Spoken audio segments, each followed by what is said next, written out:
பரிசுத்த நாமம் மயப்படுவதாக. நம்ம மீண்டும் ஆதியாகமம் 24ஆம் அதிகாரத்தில்தான் கர்த்தருடைய செய்தி நம்ம கேட்க போகிறோம். போன வாரத்தில் நம்ம ஈசாக்கு வாக்கு தத்தத்தின் பிள்ளை என்பதை தலைப்பில் தியானமாய் செய்தியாக நாம் தியானித்தோம். ஆனால் இன்றைக்கு ஈசாக்கு ஒரு கீழ்ப்படிதலின் பிள்ளை என்கிற தலைப்பில் ஆண்டுடைய வார்த்தையை தியானிக்க போகிறோம். ஈசாக்கு யாருக்கெல்லாம் கீழ்ப்படிந்தான் என்பதை தியானிக்க போகிறோம்.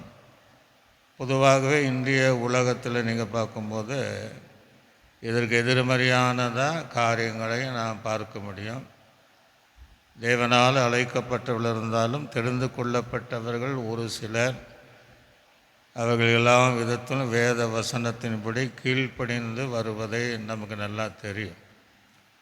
ஆனால் அநேக இடங்களில் நம்ம கீழ்ப்படிதலை நம்ம பார்க்க முடியாது. உலக வாழ்க்கையானாலும் ஆவிக்குரிய அனுபவங்களானாலும் எல்லா சொல்கிற காரியங்களெல்லாம் கீழ்ப்படிதலை காணவில்லை என்பதை தான் நம்ம பார்க்க முடிகிறது. முதல்ல நீங்கள் ஆதாமை பார்த்தீங்கன்னா ஒரு மனிதன், அதை நம்ம ரொம்ப யோசிக்க வேண்டிய காரியம். அவனுடைய கீழ்ப்படியாமையினால தான் இந்த நாள் வரையும் எல்லாருக்கும் ஒரு கஷ்டம்னா அவனுடைய கீழ்ப்படியாமையினால தான். அவன் கீழ்ப்படுகிற வரையும் எந்த வித பிரச்சனை இல்லை. ஒரு வேளை அவன் இந்த நாள் வரையும் ஒரு வேளை கீழ்ப்படிந்திருந்தால் நமக்கு இந்த பிரசங்கமே தேவையில்லை, ஆராதனை இருந்திருக்கும், கீழ்ப்படிங்க என்று சொல்லக்கூடிய செய்திகளும் தேவையில்லை. காரணம் என்னென்னா எல்லோரும் அந்த அனுபவத்திற்குள்ளாக இருந்திருப்பாங்க. இது ஒரு ஏதேன் தோட்டத்துடைய அனுபவத்தை போல் இந்த நாள் வரையும் என்ன செஞ்சுருக்கோம், இருந்திருக்கும். அந்த பகுதியை நான் யோசிக்கும் போது ஒரு மனிதனுடைய கீழ்ப்படிய ஒரே மனுஷன்தான் கீழ்ப்படியாமனால் முழு உலகத்தையும் ஆண்டவர் என்ன செஞ்சிட்டாருன்னா அப்படியே தள்ளிட்டார், முழு உலகம். அப்போ அந்த கீழ்ப்படியாமல் என்பது எவ்வளோ ஒரு பாவமான காரியம், தேவனுக்கு பிரியமில்லாத காரியம்னு பார்க்கும். நோவா பிரசங்கம் பண்ண தேவை இருந்திருக்காது, பேலை கட்ட தேவை இருந்திருக்காது, பலிகள் தேவையில்லாமல் இருந்திருக்கும். பலிகள் பாவம் செய்கிறதுனால பலிகள் தேவையில்லாமல் இருந்திருக்கும். ஆசாரிப்பு கூடாரமும் தேவையில்லாமல் இருந்திருக்கும். இப்படியே நம்ம பார்த்திங்கன்னா இயேசு கிறிஸ்து கூட வர வாய்ப்பு இல்லாமல் இருக்கும். இயேசு ஏன் வந்தார்? அவனுடைய கீழ்ப்படியாமையினால்தான் அவர் இந்த உலகத்தில் வந்தார். அவர் சிலுவைக்கு போக வேண்டிய சூழ்நிலை வந்திருக்காது, பலியாக சூழ்நிலை வந்திருக்காது. இப்படியெல்லாம் நீங்கள் பார்த்தீங்கன்னா அந்த ஒரு கீழ்ப்படியாமையினால தான் அந்த முழுமையான காரியம் இந்த முழு உலகத்திற்காக அது ஒரு சாபமாகவே மாறிச்சு. ஆக கேட்கிற தேவ பிள்ளையும் பேசுகிற அடியானும் எவ்வளவுக்கு அதிகமாக நம்ம கீழ்ப்படியணும் என்பதை இது நம்ம அறிந்து கொள்ளவே. அதாவது சொல்லுவாங்க, முதல் கோணம் முற்றும் கோணம் அப்படிம்பாங்க. முதல் மனிதனே கீழ்ப்படியாமல் இருக்கும்போது கடைசி காலங்களில் அப்படி இருக்குங்கிறார். ஒரு வசனத்தை கூட நீங்கள் எடுத்து வாசித்து பாருங்கள். 2 தீமோத்தேயுக்கு நிருபம் 3ஆம் அதிகாரம் அதில் 1ஆம் வசனம் 2ஆம் வசனத்தை வாசிக்கும் போது 2 தீமோத்தேயு 3ஆம் அதிகாரம் 1ஆம் வசனத்தையும் 2ஆம் வசனத்தை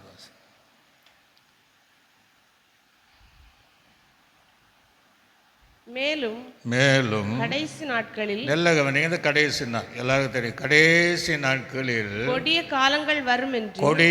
காலங்கள் வரும் என்று அறிவாயாக எப்படி எனில் மனுஷர்கள் தற்பிரியராயும் பணப்பிரியராயும் வீம்புக்காரராயும் அகந்தை உள்ளவர்களாகியும் தூஷிக்கிறவர்களாகியும் தாய் தகப்பன்மாருக்கு கீழ்ப்படியாதவர்களாகியும் நன்றி அறியாதவர்களாகியும் இருப்பார். போது அப்போ இங்கே கடைசி காலத்தில் என்ன சொல்றாருன்னா கீழ்ப்படியாதவர்களாக இருப்பார்கள் என்று நம்பார். இப்போ நோவாவினுடைய காலத்தில் பாருங்கள், அவ்வளோ பிரசங்கம் பண்ண பேலைக்குள்ளே வந்துடுங்க அப்படின்னா அன்றைக்கி அதுதான் ரட்சிப்பு. அவங்க புசித்தும் குடித்தும் பெண் கொண்டும் பெண் எடுத்தும் விளையாடி கொண்டு இருந்தாங்களாம். அவ்வளோ பாவம் இருந்தாலும் அவங்க அன்னைக்கு ரட்சிப்புன்னா, அவங்க பேலைக்குள்ளே போயிட்டேன்னா அவங்களுக்கு ஒரு மன திரும்புதல், பேலைக்குள்ளே போயிட்டேன்னா ரட்சிப்பு. ஆனால் ஒருத்தனும் போல. அப்போ அந்த கீழ்ப்படியாமையினாலே அவர்களை அடிந்து போனார். இப்போ சவுலை கூட நீங்கள் பார்த்தீங்கன்னா கீழ்ப்படியிலன்னா அமிலேக்கரை எல்லாத்தையும் அடி சொன்னார். எல்லாம் அவனை அடித்தான், கொஞ்சத்தை வச்சுருந்தான், கொஞ்சம் வச்சுருந்தான். இப்படி அவனுடைய வாய்க்கில் கீழ்ப்படியாமையினால தான் இந்த ராஜ்ய பாரத்தை அவன் இழந்தான் என்று நம்ம பார்க்க முடியும். ஆகவே ஈசாக்கை போல நம்ம என்ன செய்யணும்? கீழ்ப்படுகிற பிள்ளைகளாக இருக்கும். சில குடும்பங்களில் நீங்கள் பாருங்கள், இவன் நல்லா கீழ்ப்படிவான், இவன் நல்லா கீழ்ப்படிவான், இவன் சின்னதுலேருந்தே கீழ்ப்படிய மாட்டான், இவன் சின்னதுலேருந்தே சொல் வழி இல்லைங்கிறத நிறைய பெற்றோர்கள் நம்முடைய சொல்வதை நம்ம பார்க்க முடியும். ஆக அதுக்காக ஜெபம் பண்ணுங்க அப்படின்னு. ஆக நம்ம வாழ்க்கையில் என்றைக்கு நம்ம ரட்சிக்கப்பட்டோமோ அன்று முதல் இன்று வரையும் கர்த்தராக இயேசு கிறிஸ்துவுக்கும் கீழ்ப்படிதல் உள்ளவளாக இருக்க வேண்டும். அதுதான் வேதம் சொல். அப்போ ஈசாக்கு முதல்ல யாருக்கு கீழ்ப்படிந்தான் அப்படின்னா, முதல்ல அவன் தன் உண்டாக்கின தேவனுக்கு கீழ்ப்படிந்தான். உரலே துணிகளேலுயா. இதை நீங்கள் வாசித்து பாருங்கள். ஆதியாகமம் 26ஆம் அதிகாரம் அந்த 1ஆம் வசனம் முதல் 6ஆம் வசனம் வரைக்கும் அந்த காரியங்கள் இருக்குது. வாசித்து பாருங்கள். ஆபிரகாமின் நாட்களில் உண்டான பஞ்சம் அல்லாமல் பின்னும் ஒரு பஞ்சம் தேசத்தில் உண்டாயிற்று. அப்பொழுது ஈசாக்கு பெலிஸ்தருக்கு ராஜாவாகிய அபிமெலேக்கிடத்துக்கு கேராவுக்கு போனான். இப்போ போகிறான். ஏன்னா பஞ்சம், பஞ்சம் என்பது தகப்பன் காலத்தில் இருக்குது. யாக்கோபின் ஈசாக்கின் மகனுக்கு யாக்கோபுக்கு இருந்துச்சு பஞ்சம், தாவீதுக்கு பஞ்சம் இருந்துச்சு, எலியாவின் நாட்களில் பஞ்சம் இருந்துச்சு. பஞ்சம் இந்த நாள் வரையும் அவ்வப்போது பஞ்சங்கள் வருவதைப் போல பஞ்சம் வருது. இயேசுடைய வருகையினுடைய அடையாளங்களுக்கும் பஞ்சங்கள் வரும். ஏன்னா நிறைய பேர் பஞ்சத்தை பார்த்தோன்னா வரும் அடையாளம் வாங்கல. அன்னியிலிருந்தே அந்த பஞ்சங்கள் இருக்கதான் செய்யுது. அப்போது இவன் என்ன செய்தான்னா, அந்த பெலிஸ்த ராஜாவைய அபிமெலேக்கிடத்துக்கு கேராவுக்கு போனான்.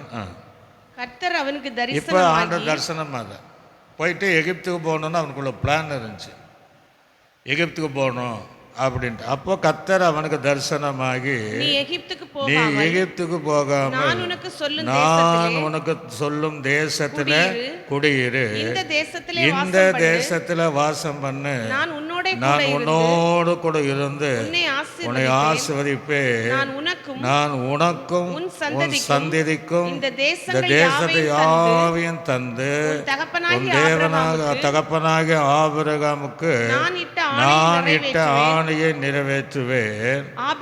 ஆபிரகாம் என் சொல்லுக்கு கீழ்ப்படிந்து என் விதிகளையும் என் கற்பனைகளையும் என் நியமங்களையும் பிரமாணங்களை கை கொண்டபடியால் நான் உன் சந்ததியை வானத்தின் நட்சத்திரத்தை போல பெருக பண்ணி நான் உன் சந்ததிக்கு இந்த தேசத்தை யாவையும் தருவேன். உன் சந்ததிக்குள் பூமி சகல ஜாதிகளும் ஆசீர்வதிக்கப்படும் என்றார். ஈசாக்கு கேராவிலே கூடினார். அப்போ கர்த்தருடைய சொல்லுக்கு கீழ்ப்படிந்தார். அதனால்தான் ஈசாக்கு கீழ்ப்படிதல் உள்ள பிள்ளை.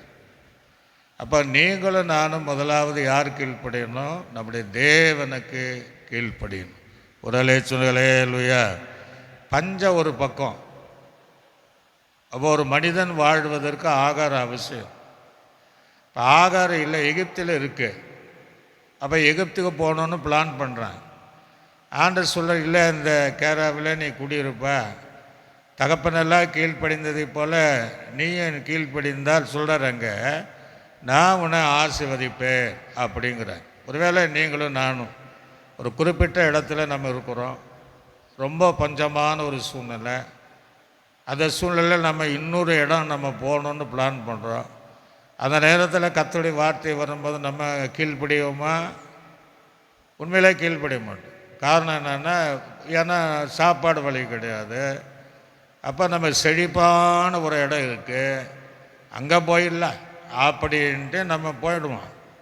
ஆனால் ஈசாக்கு என்ன செய்தான்னா, போகணும்னு என்ற எண்ணங்கள் வரும்போது கர்த்தர் சொன்ன, இல்லை நீ போகாத, நீ இங்கே இரு, உன் தகப்பனை போல கீழ்ப்படி, நியாயங்களை கை கொண்டதை போல் தகப்பனுக்கு சொன்ன அந்த வாக்குத்தத்தெல்லாம் நான் உனக்கு நிறைவேற்றி நான் உன்னை ஆசீர்வதிப்பேன், நீ இங்கேயே இரு என்று சொல்லும்போது அவன் கீழ்ப்படிந்து கேராவில் குடியிருந்தான். அல்லேலூயா.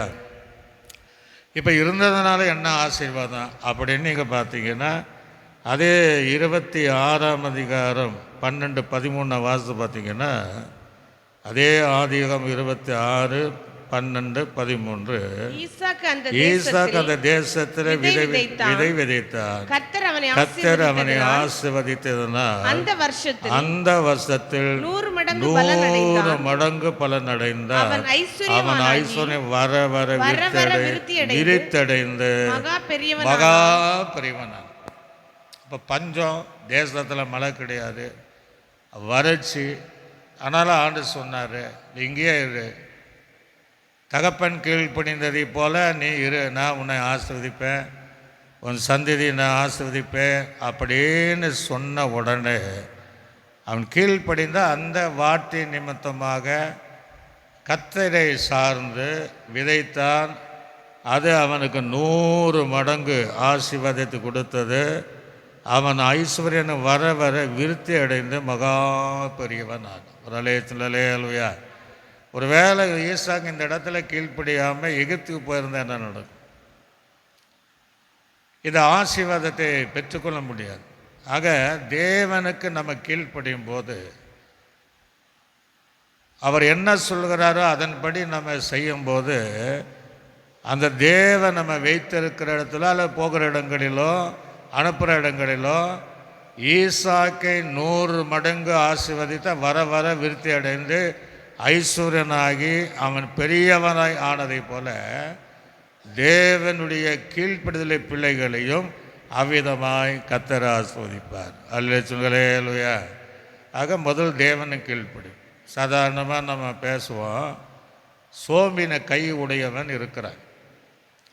ஏசு பாராரு, பார்த்துட்டு எப்பா நீ அந்த கையை நீட்டு அப்படிங்கிற. அது கையை நீட்ட முடியாது. அதாவது சோம்பின கை. கையினா ஒரு கை நல்லா இருக்கும், ஒரு கை சோம்பின கை. இப்போ அந்த இடத்துல நம்ம இருந்தால் எப்படி நீட்ட முடியும்? கை தானே சோம்பி இருக்கு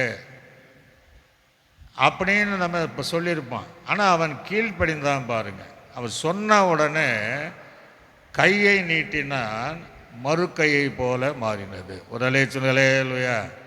அப்போ கீழ்ப்படிந்தான ஆசீர்வாதம் வரும், அற்புதங்களும் வரும். இப்போ பெதஸ்தா குளத்துக்குள்ளே 38 வருஷமாக ஒருத்தர் இருக்கிறான். ஆண்டு என்ன சொன்ன, சுகமாக விரும்புகிறாயா அப்படின்லாம் கேட்பார். அப்படின்னா படுக்கை எடுத்துக்கொண்டு நட அப்படின்னு சொன்னார்.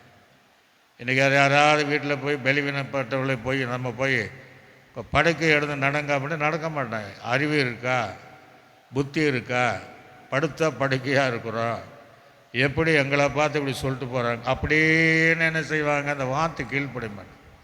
ஆனால் அவன் என்ன செய்தான்? தேவன் சொல்லு கீழ்ப்படிந்து படுக்கை எடுத்துக்கொண்டு நடந்தான். ஒரு அல்லேலூயா. அப்போ அந்த 38 வருஷத்துடைய அந்த திமிர்வாத வியாதிகள் மாறினது. இப்போ காண ஒரு கலன் எடுத்துடுங்க. ராசரச குறைப்பட்டது. ஆண்டவர் வேறு 6 கச்சாடி எடுத்துகிட்டு வாங்கன்னாரு, தண்ணி நெருப்புங்கன்னாரு. ஆனால் எல்லாம் செஞ்சாங்க, அதை செய்யலாம். அவங்க என்ன நினச்சிருப்பாங்க, அப்போ இவர் திராசரச உண்டாக்குவார் போல் நினச்சாங்க. இப்போ என்ன செய்கிறாருன்னா, அது நீங்கள் மொண்டு கொடுங்க, பந்தி விசாரிப்பு வந்தாங்களே கொடுங்கங்கிறார். அந்த இடத்துல வேறு யாராக இருந்தால் நம்ம கேட்போம், எப்படி வெறும் தண்ணி நம்ம எப்படி கொண்டு போகணும்?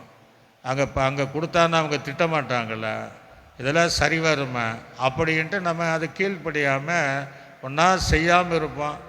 இல்லைன்னா அதுக்கு ஏதாவது எதிர்மறையாக நம்ம ஒரு சில காரியங்கள் பேசுவோம். ஆனால் அவங்க சொன்ன உடனே அவங்க அங்கே விருந்தாளிக்கு போய் கொடுக்கும்போது திராட்சரசமாய் மாறினது. உடலே சுண்டலே இல்லையா?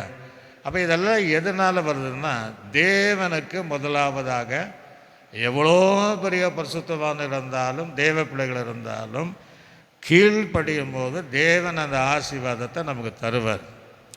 இது நிறைய வசனம் இருக்குது, நம்ம அதுக்குள்ளே நம்ம போகலை. இப்போ நீங்கள் யாக்கோபுக்கு எழுதின நிருபத்தில் 4ஆம் அதிகாரம் 7ஆம் வசனத்தை கூட வாசிங்க. யாக்கோபுக்கு எழுதின நிருபம் 4ஆம் அதிகாரம் 7ஆம் வசனத்தை வாசித்தீங்கன்னா, யாக்கோபுக்கு நிருபம் 4ஆம் அதிகாரம் 7ஆம் வசனம். ஆகையால் தேவனுக்கு கீழ்ப்படிந்திருங்கள், தேவனுக்கு கீழ்ப்படிந்திருங்கள், கீழ்ப்படிந்து இருங்கள், பிசாசுக்கு எதிர்த்து நில்லுங்கள். ஆமா, பிசாசுக்கு எதிர்த்து நில்லுங்கள், அப்பொழுது அவன் உங்களை விட்டு ஓடிப்போம். சாதாரண காரியம். சிலர் என்ன செய்கிறாங்கன்னா, தேவனு கீழ்ப்படியில் சத்தருக்கு எதிர்த்து நிற்கிறாங்க, அவன் போக மாட்டாங்கிறான். அவன் மனசுக்குள்ளே என்ன நினைக்கிறான், நீ முதல்ல நீ தேவனு கீழ்ப்படி, தேவனை கீழ்ப்படி, அப்போ நான் போயிடுவேன் அப்படின்னு அவன் நினைக்கிறான். அப்போ தேவ பிள்ளைகள் தேவனுக்கு கீழ்ப்படியும் போது நம்மோடு போராடுகிற அந்த சத்துரு நம்மை விட்டு ஓடிடுவான். சாதாரண காரியம், கீழ்ப்படியணும். நம்ம கீழ்ப்படியாமல் எவ்வளோதான் ஜெபம் பண்ணாலும் எவ்வளவுதான் உபவாசம் பண்ணாலும் அவன் நம்மை விட்டு போகவே மாட்டான். இப்போ ஏதெனில் நீங்கள் பார்த்துடுங்க, எல்லா மிருகங்களும் அங்கே தானே இருந்துச்சு. இன்றைக்கி இருக்கிற பார்க்குற ஊர்வனை, பறவனை, நடக்கனை, நீந்தவனைங்கிறது எல்லாம் அங்கே தான் இருந்துச்சு.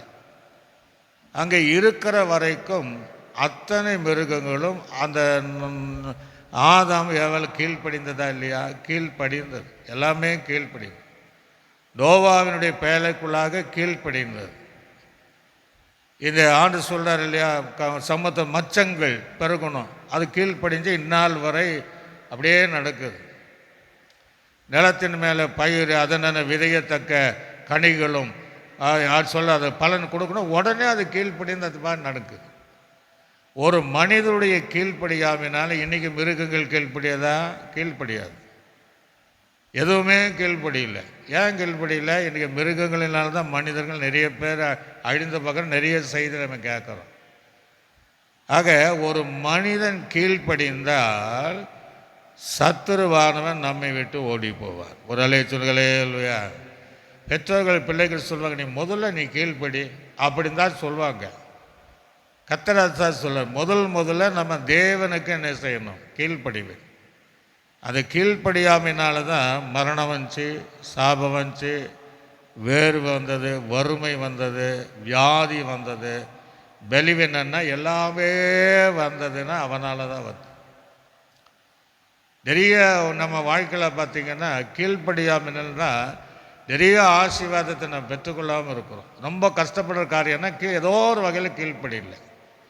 ஆக தீர்மானம் பண்ணணும், ஈசாக்கை போல ஆண்டவரே நான் கீழ்ப்படுகிறேன், அற்புதத்தை பெற்றுக்கொண்ட ஜனங்களைப் போல கீழ்ப்படுகிறேன்.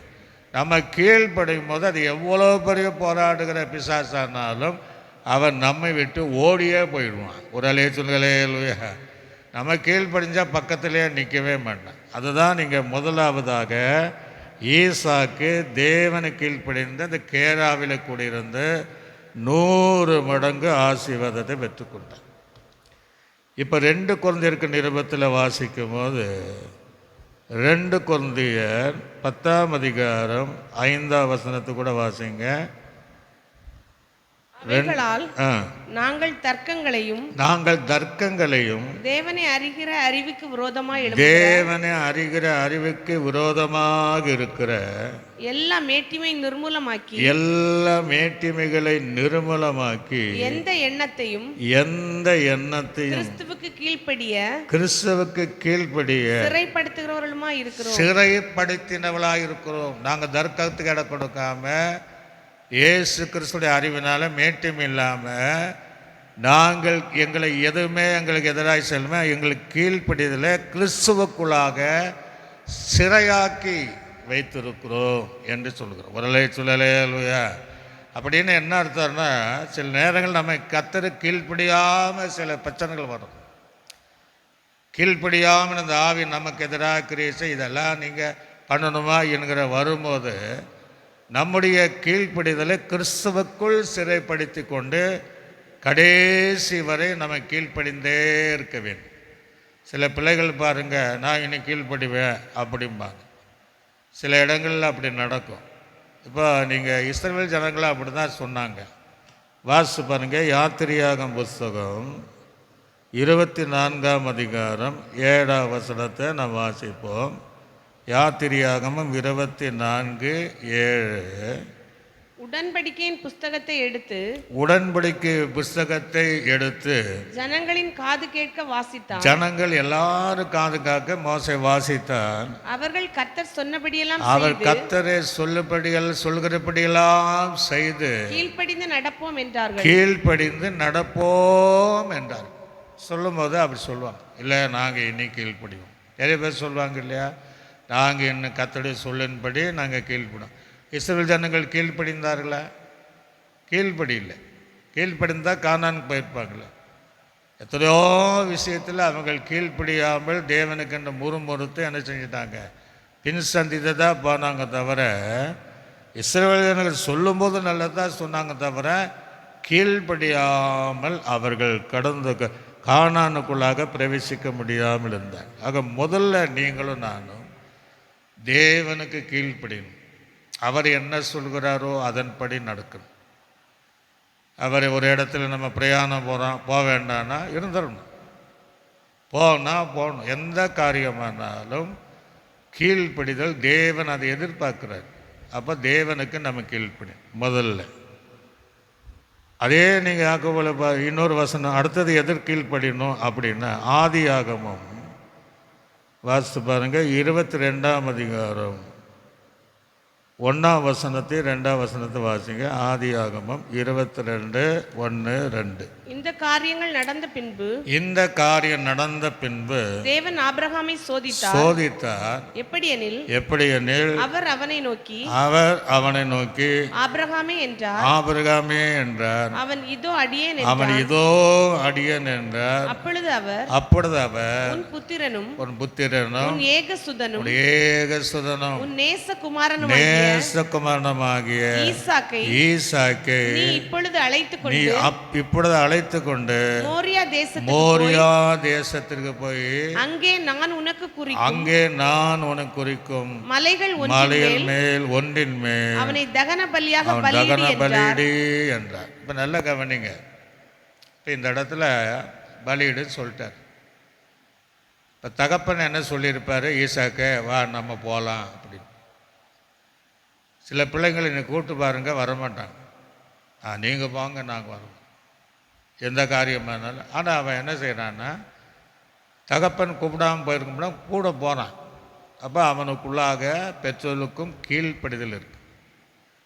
போனவன் எப்படி போனான், விறகு சுமந்துட்டு போகிறான். தகப்பன் வீட்டை கேட்குறான், விறகு இருக்குது, எல்லாம் இருக்குது, ஆட்டு குட்டி எங்கே, கத்தர் பார்த்துக்குள்ள.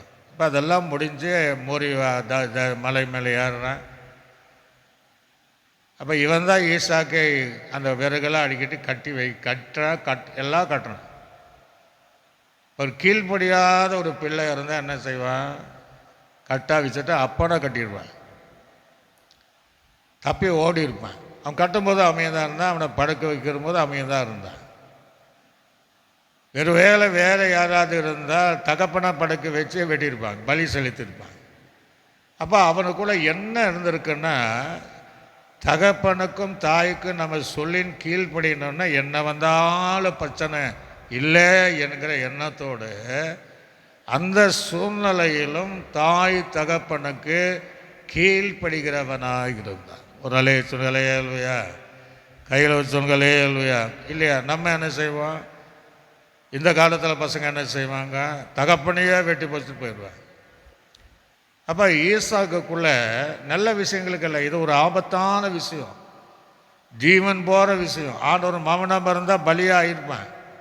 அந்த சூழ்நிலையிலும் எங்கள் அப்பா எதை செஞ்சார் நல்லா தான் செய்வார் அவர் கீழ்ப்படியணுங்கிற எண்ணங்கள் தான் அவனுக்குள்ளே இருந்த தவிர தப்பி வைக்கணும், ஓடிடணும் அப்படிங்கிற எண்ணம் இல்லாமல் அந்த கீழ்ப்படிதல் அவனுக்குள்ளே இருந்ததுனால தான் பிள்ளையாண்டன் மேலே கையை போடாதேன்னார். ஒரு அலேச்சுலையா.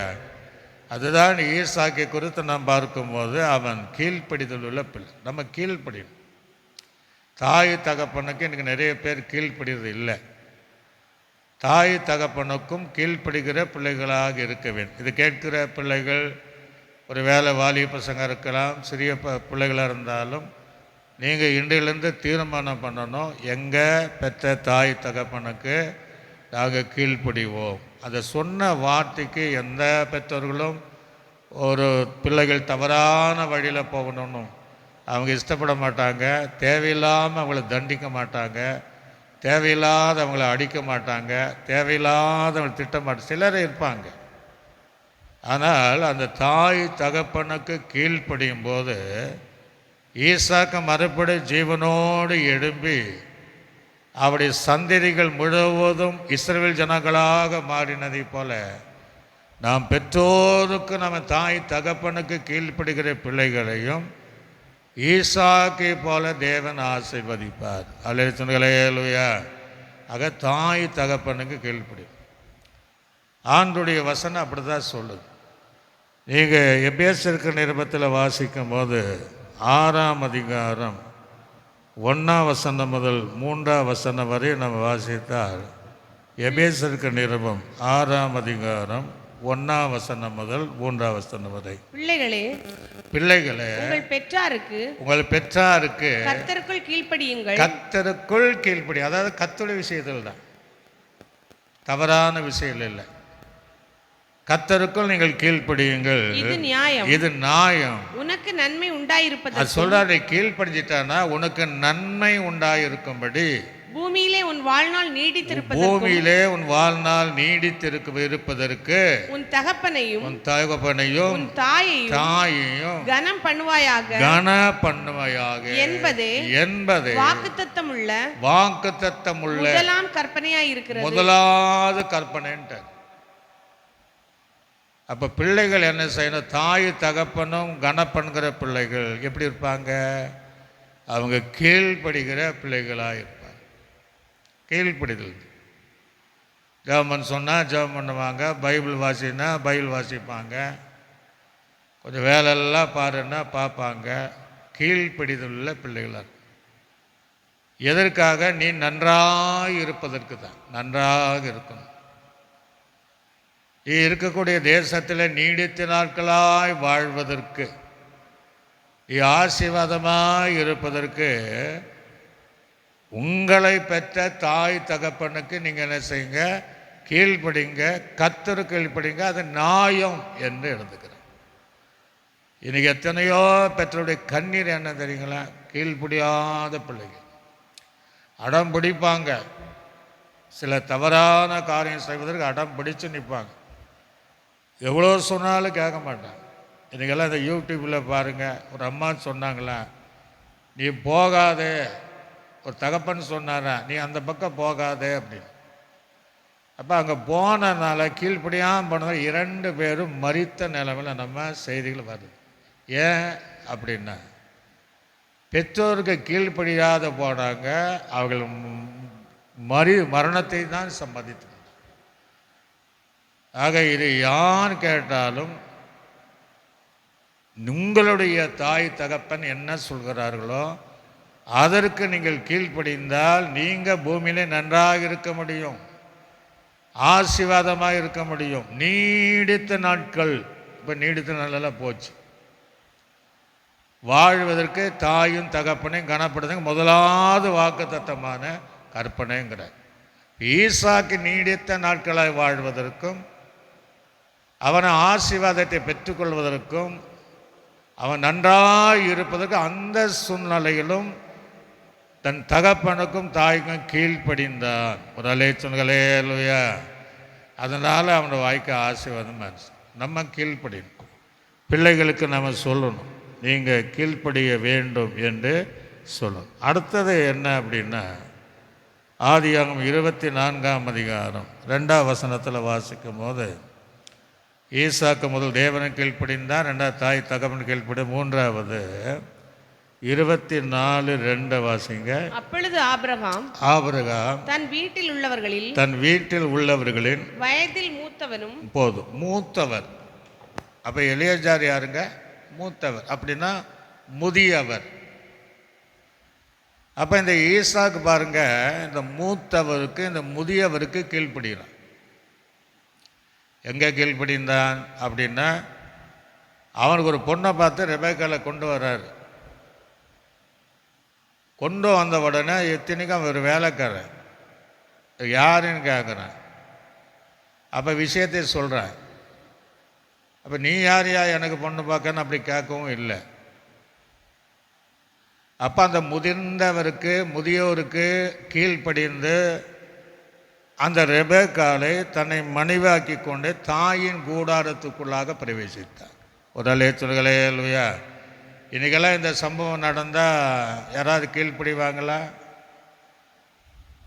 இந்த திருமண காரியத்தில் நிறைய பிள்ளைகளை அவங்களே என்ன பண்ணிடுறாங்க, ஏதோ ஒன்று தெரிந்து கொண்டு போயிடுறாங்க. இந்த திருமண காரியங்களில் முதியோருடைய சொல்லின்படி கீழ்ப்படியும் போது தேவனுடைய ஆசீர்வாதங்கள் வரும், நல்ல வாழ்க்கை கிடைக்கும். அப்போ ஈசாக்கு பாருங்க, அந்த மூத்தவராக முதியோர் இருக்கிற அந்த எலியாருக்கு அவன் கீழ்ப்படிந்ததுனால அவனுக்கு ஒரு நல்ல வாழ்க்கையை கர்த்தர் கொடுத்தார். ஒரு அலேச்சுகளேலுயா. அப்போ கீழ்ப்படினும்.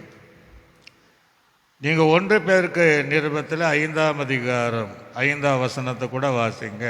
1 பேதுரு 5ஆம் அதிகாரம் 5ஆம் வசனத்தில் வாசிக்கும் போது, 1 பேருக்கு நிருபம் 5ஆம் அதிகாரம் 5ஆம் வசனம், அந்தபடியே இளைஞரே மூப்பருக்கு கீழ்ப்படியுங்கள். அதான் சொல்றார், மூப்பர்களுக்கு கீழ்ப்படியுங்கள். நீங்கள் எல்லாரும் ஒருவருக்கொருவர் கீழ்ப்படிந்து ஒருவருக்கொருக்கு போதும். அப்போ இளைஞர்கள் யார் கீழ்ப்படியணும்? முதியோர்களுக்கு அல்லது மூப்பன்மார்களுக்கு, வயதானவர்களுக்கு, இளைஞர்கள், பிள்ளைகள், வாலிபர்கள் கீழ்ப்படியும். இன்றைக்கெல்லாம் யாராவது வயசானவங்க புத்தி சொன்ன, வயசானவங்க ஏன் ஏடா இப்படி பண்ணுற, ரோட்டில் கிடக்கிற, ஏன் குடிக்கிற, ஏன் உன் வேலை நீ பார்த்துட்டுப்பா அப்படிம்பாங்க. சபையில் கூட இளைஞர்கள் முதியோர்களுக்கு என்ன செய்யணும்? கீழ்ப்படியணும். இப்போ கமிட்டின்னா முதியோர்களுக்கு என்ன செய்யணும்?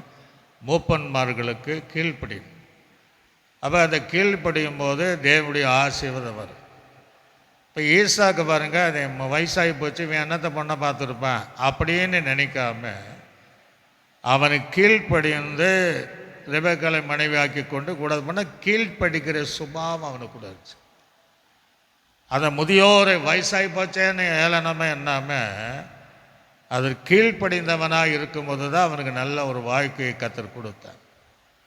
கேட்கிற தேவ பிள்ளைகள் யாராவது வயசானவங்க சொந்தத்துள்ளவளாக இருக்காங்களா, அது தெரிஞ்சவங்களாக இருக்கல, நீங்கள் தப்பு பண்ணும்போது அவங்க ஏதாவது சொல்லும்போது அது கீழ்ப்படிந்து பாருங்கள்.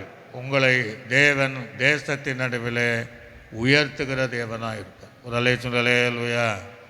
சிலர் சொல்லுவாங்க இல்லையா, வயசானவங்க பக்கத்தில் சொல்லுவாங்க, ஏதோ ஒரு கெட்டது நடந்துட்டானா, நானும் சொன்னாங்க, உங்கள் பையனுக்கு சொன்னாங்க, உங்கள் பிள்ளைக்கு சொன்னாங்க, அப்படியே அவள் கீழ்ப்படியிலையே இப்படி ஆகிப்போச்சே என்று சேர்ந்து என்ன செய்வாங்க, அழுதுட்டுருப்பாங்க.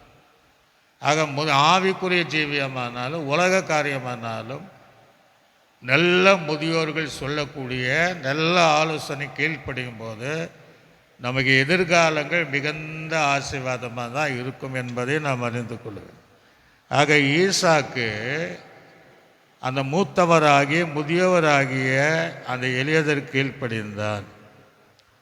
இப்போ நீங்கள் யோபுவின் புஸ்தகம் 12ஆம் அதிகாரம் 12ஆம் வசனத்தை கூட நான் வாசிக்கும் போது, யோபுவின் புஸ்தகம் 12ஆம் அதிகாரம் 12ஆம் வசனத்தில் யோபு சொல்லும்போது வாசி பாருங்க. யோபுவின் புஸ்தகம், முதியோரிடத்தில் ஞானமும் வயது சென்றவர்களிடத்தில் புத்தியும் இருக்குமேங்கிறார். ஏன் நம்ம கீழ்ப்படியணும்? வயசானவங்களுக்கு ஞானம் புத்தி இருக்கும். இப்போ இந்த முதியவராகிய எலியாருக்கு அந்த புத்தி ஞானம் இருந்தது.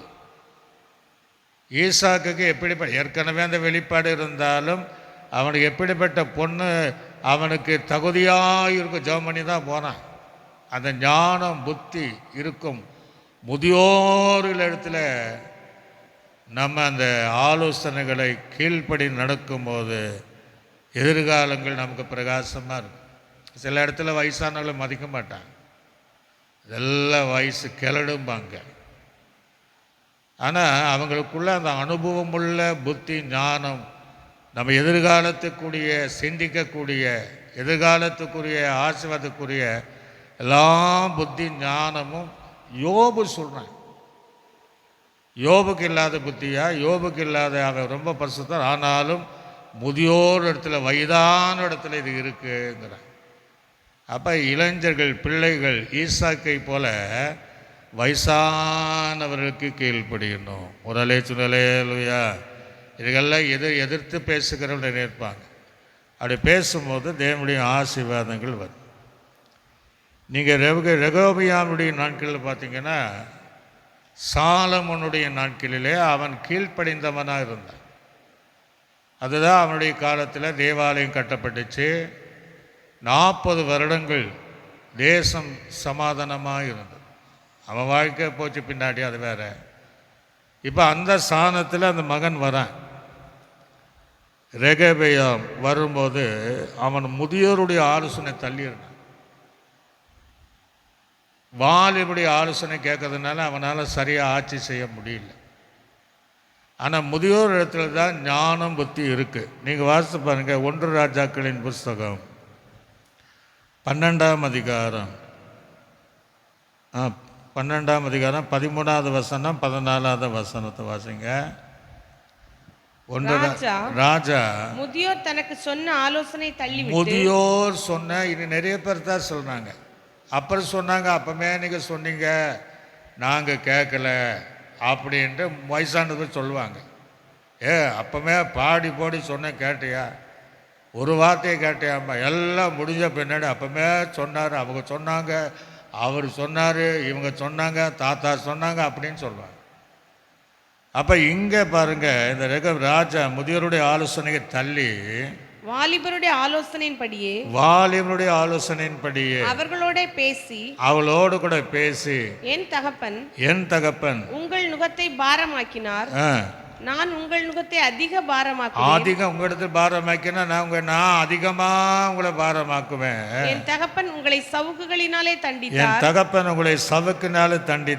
நான் உங்களை தேள்களினாலே கண்டிப்பேன் என்று ஜனங்களுக்கு கடினமான உத்தரவு. அப்ப நல்ல கவனிங்க, இங்க முதியோர் ஆலோசனை தள்ளிட்டான். வாலிபடம் உங்க இழப்ப நான் இன்னும் ரொம்ப தகப்பனை காட்டிலும் ரொம்ப நான் கஷ்டப்படுத்திடுவேன். அவர் வாடினால் எடுத்தார், நான் தேளினால் உங்களை என்ன செய்வேன், ரொம்ப உங்களை நெருக்குவேன் என்று.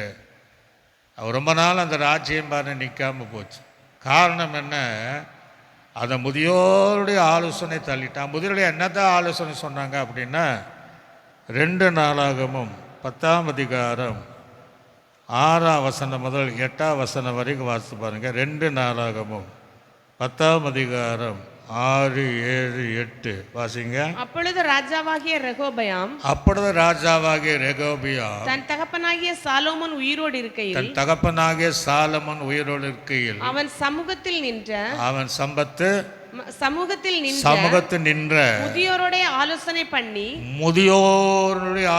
பண்ணி இந்த ஜனங்களுக்கு மறு உத்தரவு கொடுக்க நீங்கள் என்ன ஆலோசனை சொல்லுகிறீர்கள் என்று கேட்டார். அதற்கு அவர்கள் நீர் இந்த ஜனங்களுக்கு நல்லதா சொன்னாங்க. எப்பா உங்க அப்பா போல நீ இந்த ஜனத்திற்கு தயவு பாராட்டு, பட்சத்தையும் காண்பித்து அன்பை பாராட்டு, அவர்களுக்கு நல்வார்த்தைகளை நல்ல வார்த்தை சொல்லு, ஆறுதலான வார்த்தை சொல்கிறார்கள். என்றைக்கும் அவர்கள் உமக்கு ஊழியக்காரராய் இருப்பார்கள் என்று என்றார்கள்.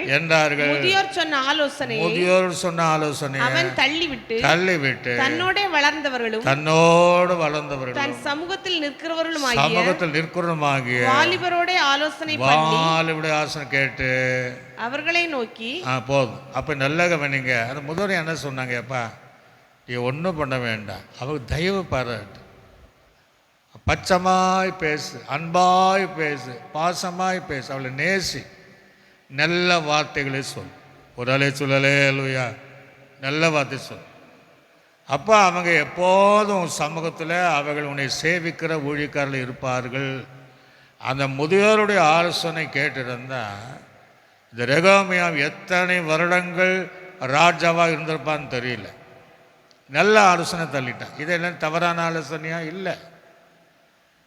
ஆனால் அவங்க இளைஞருடைய ஆலோசனை கேட்டு பாரத்தின் மேலே பாரம், கண்டிப்பாக தண்டனை கொடுத்ததுனால அவர் ராஜ்யம் வர நிலை நிற்காமலே போச்சு. ஒரு அலேத்துலையா நிறைய பேர் பார்த்திங்கன்னா சபையில் கூட வயதானவர்கள் ஒரு புத்தி சொன்னால் அவங்க ஏற்றுக்கணும்.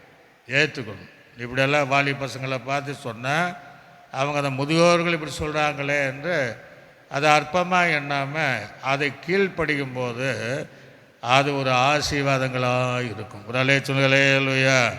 ஆக ஈசாக்கு முதலாவது தேவனை கீழ்ப்படிந்தான், ரெண்டாவது தாய் தகப்பனு கீழ்ப்படிந்தான், மூன்றாவது முதிர்ந்த மூத்தவருக்கு கீழ்ப்படிந்தான். அப்போ நீங்களும் நானும் கீழ்ப்படினோம். நான்காவதாக அவன் அடுத்தது யார் கீழ்ப்படிந்தான் அப்படின்னா, அதே ஆதியாகமம் 24ஆம் அதிகாரம் 2ஆம் வசனத்தை வாசிங்க. ஆதியாகமம் 24ஆம் அதிகாரம். அப்பொழுது ஆபிரகாம் தன் வீட்டில் உள்ளவர்களில் வயதில் மூத்தவனும் தனக்கு உண்டான எல்லாவற்றுக்கும் அதிகாரியுமாகிய தன் ஊழியக்காரனை நோக்கி. அப்ப இது யாருங்க? ஊழியக்காரன். அப்ப ஈசாக்கு நான்காவதாக தகப்பனால் ஏற்படுத்தப்பட்ட அந்த ஊழியருக்கு கீழ்ப்படிந்தான். உடலே சொல்லலேயா. அப்படின்னா சபை எப்படி இருக்குன்னா, தேவனால் ஏற்படுத்தப்பட்ட அந்த ஊழியருக்கு ஈசாக்கை போல கீழ்ப்படியும் போது தேவன் நினைக்கிற, நாம் விரும்புகிற சகல ஆசீர்வாதங்களை தரும். இன்றைக்கி பல சபைகள் அப்படி இருக்கான்னா இல்லை. ஜனங்க என்ன நினைக்கிறாங்கன்னா, ஊழியர் எங்களுக்கு என்ன செய்யணும்? கீழ்ப்படியணும். நாங்கள் ஊழியருக்கு என்ன செய்ய மாட்டோம்? கீழ்ப்படிய மாட்டோம். நாங்கள் சொல்கிறதுன்படி தான் இருக்கணும்னா அங்கே தான் ஆசீர்வாதத்தை பார்க்க முடியும். ஒரு வேளை தேவன் தான் எனக்கு கீழ்ப்படியணும், அவர் சொல்கிறத நாங்கள் கீழ்ப்படிய மாட்டோம் அப்படின்னா எதுவும் நம்ம நடக்காது. ஆதாமுடைய வாழ்க்கை பாருங்கள், தூதனுடைய வாழ்க்கை பாருங்கள், சவுலுடைய வாழ்க்கை பாருங்கள், எல்லாம் கீழ்ப்படியாமல் தானே எல்லாம் எழுந்துட்டாங்க. ஆகவே அவன் ஊழியனாகி அந்த ஊழியனுக்கு கீழ்ப்படிந்ததை போல இன்றைக்கி உங்கள் சபைகளிலே உங்கள் ஊழியர்களுக்காக நீங்கள் கீழ்ப்படியும் போது தேவன் உங்களை இந்த தேசத்தில் வாலாக்காமல் தலையாக்கி, கீழாக்காமல் மேலாக்கி, உங்கள் நிறைவான பலனை தந்து நிலையான ஆசீர்வாதத்தை தருவார். நம்ம எங்கே அந்த ஆசீர்வாதம் இழக்கிறோன்னா அது கீழ்ப்படியாமல் தான். அநேகர்கள் அதை பார்க்குறோம், நாங்கள் எது கீழ்ப்படியணும் அப்படிம்பா. அதனால் நிறைய வாழ்க்கையில் நம்ம ஆசீர்வாதத்தை நம்ம இழந்து போயிடணும். இப்போ நீங்கள் ஒரு வசனத்தை எபிரேயருக்கு நிருபத்தில் வாசிக்கும் போது 13ஆம் அதிகாரம் 17ஆம் வசனத்தை வாசிங்க. எபிரேயருக்கு நிருபம் 13ஆம் அதிகாரம் 17ஆவது வசனம். எபிரேயருக்கு நிருபம் 13:17ஆவது வசனம். உங்களை நடத்துகிறவர்கள் நல்ல கவனிங்க. இப்ப நம்ம உங்களை நடத்துகிறவர்களை உங்கள் ஆத்துமாக்களுக்காக, ஆமா நல்ல அங்க உங்களுடைய ஆத்துமாக்களுக்காக உத்தரவாதம் பண்ணுகிறவர்களாய். இப்போ சபையில நல்ல கவனிங்க. நீங்க 50 பேர் வந்தீங்கன்னா அந்த 50 ஆத்துமா ஒரு இடத்துல லட்சக்கணக்காக போகலாம், 2000 போகலாம், 5000 போகலாம். அந்த ஆத்துமாவுக்கு உத்தரவாதம் ஊழியக்காரன். எப்படி? இரவும் பகலும் ஜெபம் பண்ணுவோம். உபவாசத்தில் நம்ம என்ன செய்யணும், ஒவ்வொரு பேரை சொல்லி ஒவ்வொரு குடும்பத்திற்காக. ஆனால் அநேகர் ஆனால் நம்ம என்ன செய்கிறோம், அந்த உத்தரவு மெய்ப்பனானவன் அந்த மந்தையின் மேலே கவனமாக இதுவும் இல்லாமல் வீடு சந்தித்து அங்கேயே நம்ம என்ன செய்யணும், ஜெபம் பண்ணுறோம். நடுராத்திரியில் ஜெபம் பண்ணுறோம். அப்போ அந்த மெய்ப்பனானவன் உங்களுடைய ஆத்துமாவுகளை உத்தரவாதமானபடியால் விழித்திருக்கிற ஆனபடியால் அவர்கள் துக்கத்தோடு அல்ல சந்தோஷத்தோடு அதை செய்யும்படி அவர்களுக்கு கீழ்ப்படிந்து அடங்குங்கள் அப்படிங்கிறார். இப்போ ஏன் அந்த இடத்துல மாத்திரம் அடங்குங்க அப்படின்னா, நல்லா தெரியுது எந்த இடத்துல தேவனை கீழ்ப்படியும் போது நீங்கள் அடங்குங்க, தாய் தகப்பனுக்கு பிள்ளைகளுக்கு அடங்குங்க. முதியோர் அந்த வார்த்தை வரவில்லை. இந்த ஊழியக்காரர் வரும்போது தான் நீங்கள் கீழ்ப்படிந்து அடங்குங்கள். ஒரு அலேச்சுங்களே இல்லையா? நம்ம எல்லாரையும் சொல்ல முடியாது. சில சபைகளில் பார்த்திங்கன்னா 1-2 பேர் கீழ்ப்படியவே மாட்டாங்க. காரணம் அவங்க அடங்க மாட்டாங்க. அதுதான் அங்கே பிரச்சனை. அதான் ஆண்டு சொல்கிறாரு, நீங்கள் உங்களை நடத்துகிற உங்களை ஊழியக்காரரை அவங்க விழித்திருந்து உங்களை ஆத்துமாவுக்கு உத்தரவாதம் பண்ண முடியால் துக்கத்தோடு அல்ல சந்தோஷத்தோடு ஏற்றுக்கொண்டு அவருக்கு கீழ்ப்படிந்து நீங்கள் அடங்குங்கள். அப்போது ஈசாக்கு தகப்பனை ஏற்படுத்தப்பட்ட அந்த ஊழியராக எலியேசர் கீழ்ப்படிந்ததை போல் அந்தந்த சபையில் தேவனால் ஏற்படுத்தி வைத்திருக்கிற அந்த ஊழியருக்கு அந்த விசுவாசிகள் கீழ்ப்படியும் போது தேவன் அவர் விரும்பாத கேளாத ஆசீர்வாதத்தை தேவன் கொடுத்து நடத்துவார். ஒரு அலைச்சுங்களே இல்லையா? இதை சிந்திக்கும் போது எனக்கு ஒரு காரியம் நினைவு. இதில் இன்னொரு காரியத்தை கூட பாருங்கள். தீத்துக்கிறது நிருபத்தில் 3ஆம் அதிகாரம் உலக அதிகாரங்களும் சொல்கிறார். 3ஆம் அதிகாரம் 1ஆம் வசனத்தை கூட வாசிங்க. தீத்துக்கிறது நிருபம் 3ஆம் அதிகாரம் 1ஆம் வசனம். துரைத்தனங்களுக்கும் அதிகாரங்களுக்கும் கீழ்ப்படிந்து அடங்கி இருக்க அதை சொல்றார். அங்கே அதை சொல்றார். அப்ப நம்ம அடங்கணுங்கிறார். அதிகாரம் அப்படின்னா உலகத்துடைய அதிகாரி ஒருத்த வச்சோன்னா அவனுக்கும் எல்லாம் கீழ்ப்படிந்து அடங்குங்க. இன்னைக்கெல்லாம் நல்ல பாருங்க, அரசாங்கத்துக்கு விரோதமாகவே சில பிரச்சனைகள் எழும்பினா அது கீழ்ப்படிணும் அதிகாரிகளுக்கெல்லாம். அப்போ எந்த அதிகாரியானாலும் அவங்க எப்படிப்பட்டவள் இருந்தாலும் மேலான அதிகாரம் இருந்ததுனால அவங்களுக்கு கீழ்ப்படிந்து அடங்கணுங்கிற. அப்படி ஸ்தாபனம் பல ஸ்தாபனம் இருக்குது. ஸ்தாபன தலைவர் இருக்கிறார்கள், அதுக்கு அதிகாரம் கொடுத்துருக்குறாங்க. அந்த அதிகாரத்திற்கு ஊழியரானாலும் விசுவாசிகளானாலும் அவர்களுக்கு கீழ்ப்படிந்து அடங்கி இருக்க வேண்டும் என்று வேதம் சொல்கிறது. ஆக ஊழியருக்கு அடங்கி இருக்கணும் அப்படிங்கிற காரியத்தை நம்ம பார்க்க முடியும். பைபிளில் நீங்கள் பார்த்தீங்கன்னா கர்த்தர் எதெல்லாம் அடக்கினார் அப்போ தான் இதை நம்ம தியானம் நல்லாயிருக்கும். மத்தேயு சுவிசேஷத்தை 8ஆம் அதிகாரம் 23வது வசனம் முதல் 27வது வசனம் வரையும் வாசித்து பாருங்கள். 8ஆம் அதிகாரம் 23வது வசனம் முதல் 27வது வசனம் வரை. அவர் படவில் ஏறின போது அவருடைய சீஷர்கள் அவருக்கு பின் சென்று ஏறினார்கள். அப்பொழுது படவு அலைகளினால் மூடப்படத்தக்கதாக கடலில் பெருங்காற்று உண்டாயிற்று. அவரோ நித்திரையா இருந்தார். அப்பொழுது அவருடைய சீஷர்கள் வந்து அவரை எழுப்பி ஆண்டவரே எங்கள் ரட்சியும் மடிந்து போகிறோம் என்றார்கள். அதற்கு அவர் அற்ப விசுவாசிகளே ஏன் பயப்படன்னு சொல்லி எழுந்து காற்றையும் கடலையும் அதட்டினார். உடனே மிகுந்த அமைதல் உண்டாயிற்று. இப்ப அவங்க என்ன சொல்றாங்கன்னா, அவர்கள் அந்த மனுஷர்கள் ஆச்சரியப்பட்டு இவர் எப்படிப்பட்டவரோ காற்றும் கடலும் இவருக்கு கீழ்ப்படுகிறதே என்றார்கள். ஒரு அலேச்சுனலே இல்லையா? அப்போ ஆண்டவர் அதட்டின உடனே அந்த கொந்தளிப்பும் அந்த காற்றும் அடங்கி போனது. இதை யோசிக்கிறேன், அதே அடங்குது, ஆண்டவர் சத்தத்துக்கு அடங்குது இல்லையா?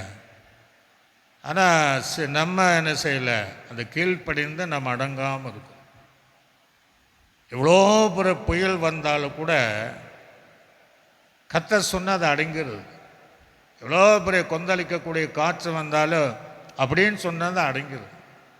அவங்க ஆச்சரியப்படுறாங்க, எப்படிப்பட்ட ஊரோ, ஆச்சரியப்பட்டு காற்றும் கொந்தளிக்கிற புயல் போல இருக்கிற கீழ்ப்படுகிறதே, அது அடங்கியிருக்கிறதே என்று ஆச்சரியப்படத்தக்க காரியம் சொல்கிறாங்க. இப்போ அவைகள் கீழ்ப்படிதான் அடங்குதுன்னா, நாமும் நமக்காக கொடுக்கப்படுகிற நம்முடைய ஆத்மாவுக்கு உத்தரவாதம் பண்ணுகிற ஊழியருக்கு நம்ம கீழ்ப்படிந்து அடங்க வேண்டும் என்று இதன் மூலமாக நம்ம கற்றுக்கொள்ள முடிகிறது.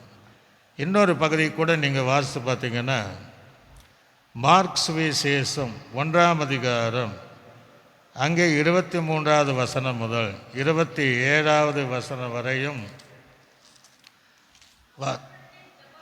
நல்ல கவனிங்க. அவருடைய ஜெப ஆலயத்தில் அசுத்த ஆவியுள்ள ஒரு மனுஷன் இருந்தான். அசுத்த ஆவியுள்ள ஒரு மனுஷன் இருந்தான்.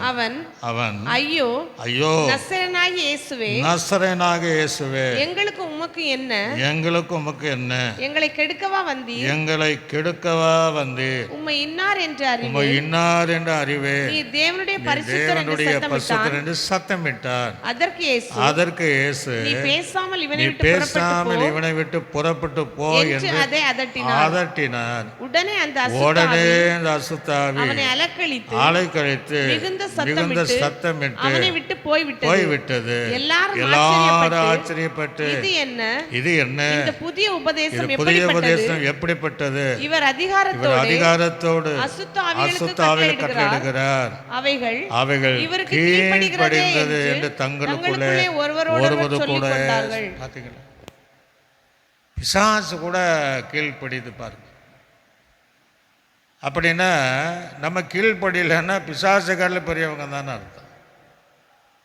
அவைகள் பயந்துட்டு பேசாத ஆதட்டி போ அப்படின்னா அது கீழ்ப்படிஞ்சு போயிடுது. அப்போ நம்ம எப்படி இருக்கணும்னா, எல்லாம் அறிந்து நம்ம சத்தருக்கு இடம் கொடுக்காம நம்ம கீழ்ப்படின்னு சில நேரம் நினைப்போம். ஊழியரானாலும் சாபனம் இருக்க தலைவர் கீழ்ப்படியணும், விசுவாசிகள் கீழ்ப்படியணும் அப்படின்னு நம்ம நினைப்போம். ஆனால் நமக்கு எதிராக சில கிரிகள் செய்வேன், கீழ்ப்படியாதவர்கள் தள்ளிடுவேன். அப்போது காற்றும் கடலும் எல்லாம் அதுவும் அடங்குது. லெகியோன் பிசாசு கூட பாருங்கள், அது புறப்பட்டு போய் அதுவும் கீழ்ப்படுகிறது. ஆக கீழ்ப்படியாமல் அப்படின்னா நீங்களும் நானும் தான் கீழ்ப்படியாமல். ஆகவே நம்ம என்ன செய்யணும்னா, இந்த தீர்மானம் பண்ணணும்னா, ஆண்டவரே முதல்ல உமக்கு கீழ்ப்படுகிறோம், ரெண்டாவது எங்களுடைய தாய் தகப்பனுக்கு கீழ்ப்படுகிறோம், மூன்றாவது முதியோர்களுக்கு கீழ்ப்படுகிறோம், நான்காவது எங்களுடைய ஊழியருக்கு கீழ்ப்படுகிறோம் என்று அர்ப்பணிக்கும் போது ஈசாக்குக்குள்ளே இருந்த அனைத்து ஆசீர்வாதத்தையும் தேவன் நமக்கு தருகிறார். அல்லேலூயா. அதுக்கு தான் அந்த ஈசாக்கு வாக்கு தத்தத்தினுடைய பிள்ளை என்பதை நாம் தியானித்தோம். இப்போ நீங்கள் ஒரு வசனத்தை நாம் எடுத்து எபிரேயருக்கு நிருபத்தில் வாசிக்கும் போது 4ஆம் அதிகாரம், எபிரேயருக்கு நிருபம் 4ஆம் அதிகாரம் 11வது வசனத்தை நம்ம வாசித்து நம்ம முடிக்க போகிறோம். வாசிங்க. ஆகையால் அந்த திருஷ்டாந்தத்தின்படி ஒருவனாகிலும் கீழ்ப்படியாமையினாலே, நல்ல கவனிக்க, ஒருவனாகிலும் கீழ்ப்படியாமையினாலே விழுந்து போகாதபடி நாம் இந்த இளைப்பாறுதல் பிரவேசிக்க ஜாக்கிரதையா எடுக்க கடமைங்கிறோம்.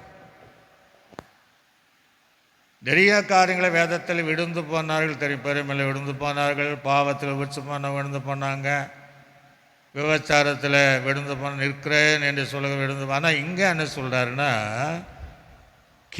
ஆதலால் இந்த திருஷ்டாங்கத்தின்படி ஒருவனாகிலும் கீழ்ப்படியாமினாலேங்கிறார். அந்த கீழ்ப்படியாமை என்பது எவ்வளோ ஒரு பாவம் பாருங்கள். விழுந்து போகாதபடிக்கு நாம் இந்த இளைப்பாறுதலை பிரவேசிக்க ஜாக்கிரதையாக இருக்க கடவோம். அப்படி என்ன சொல்கிறாருன்னா, நாம் பரலோக ராஜ்யத்தில் பிரவேசிக்கக்கூடியவளாக இருக்கிறோம், நித்திய ராஜ்யத்துக்குள்ளாக நாம் பிரவேசிக்கக்கூடியவர்கள் இருக்கிறோம், அல்லது ரகசிய வரிகளை சபை எடுத்துக்கொள்ளப்படுகிற இடத்துல நம்ம இருக்கிறோம்.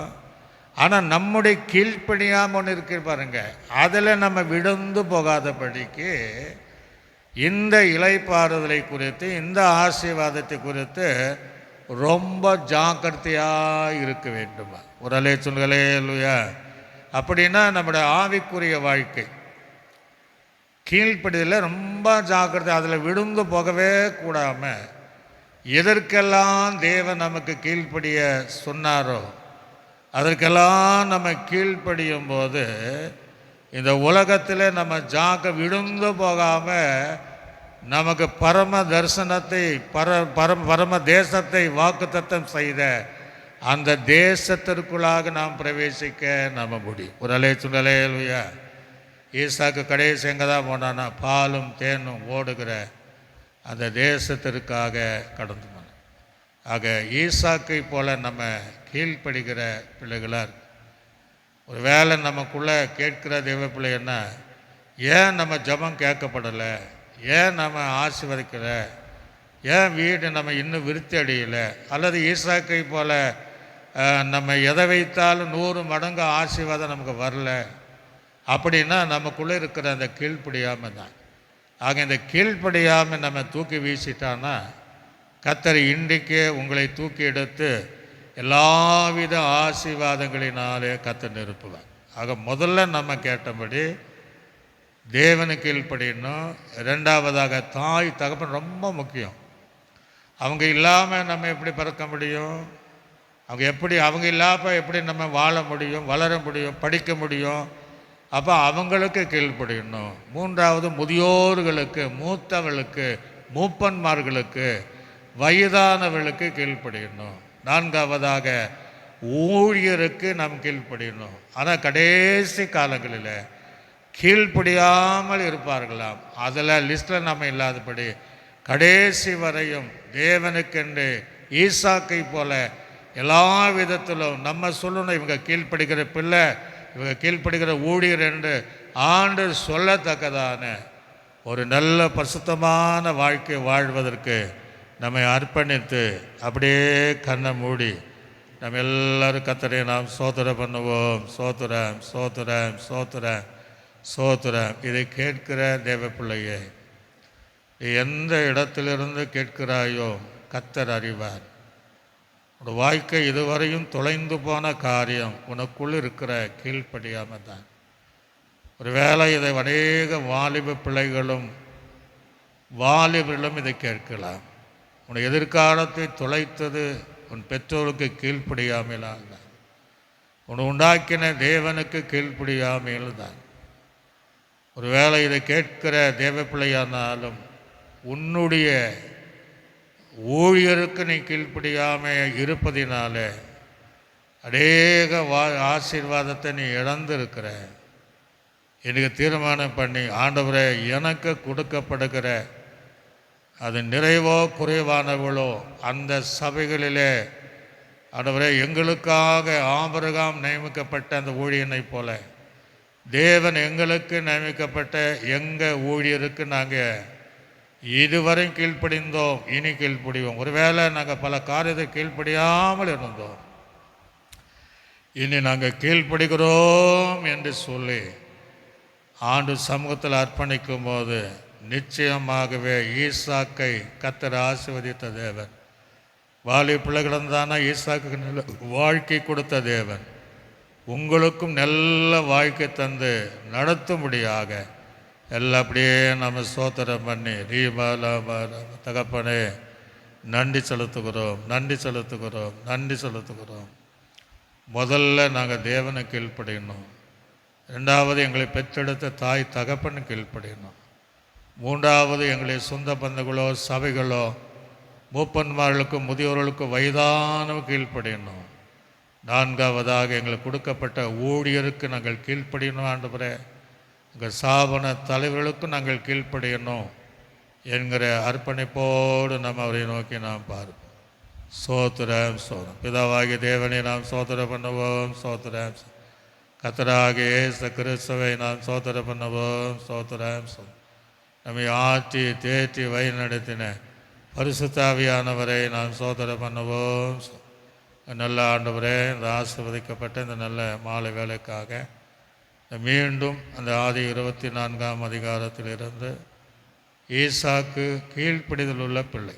தேவனுக்கு கீழ்ப்படிந்தான், தாய் தகப்பனுக்கு கீழ்ப்படிந்தான், முதியவருக்கு கீழ்ப்படிந்தான், ஊழியருக்கு கீழ்ப்படிந்தான்.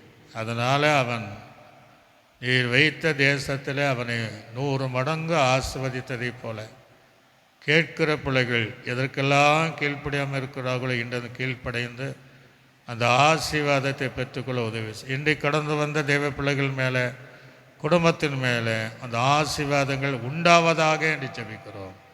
இயேசு கிறிஸ்துவின் நாமத்தில் ஜெபிக்கிறோம் நல்ல பிதாவே, ஆமென். ஆத்துமாவே கர்த்தரை, என் முழு உள்ளமையோட பரிசுத்த நாமத்தை, என் ஆத்துமாவே கர்த்தர் செய்த சகல உபகாரங்கள் மறவாதே, ஆமென். கர்த்தராகிய கிருபையும் பிதாவாகிய தேவனுடைய அன்பும் பரிசுத்த ஆவியானுடைய அன்னிய ஐக்கியம் சந்தோஷ சமாதானம் அனைவரோடும் சகல பரிசுத்தவங்களோடும் ஆண்டவராய் இயேசு கிறிஸ்து வருக பரியந்தம் சதா காலை என்ற நம்மோடு கூட இருப்பதாக, ஆமென். அல்லேலூயா, அல்லேலூயா, அல்லேலூயா. கர்த்தர் உங்களை யாவரையும் ஆசீர்வதிப்பாராக.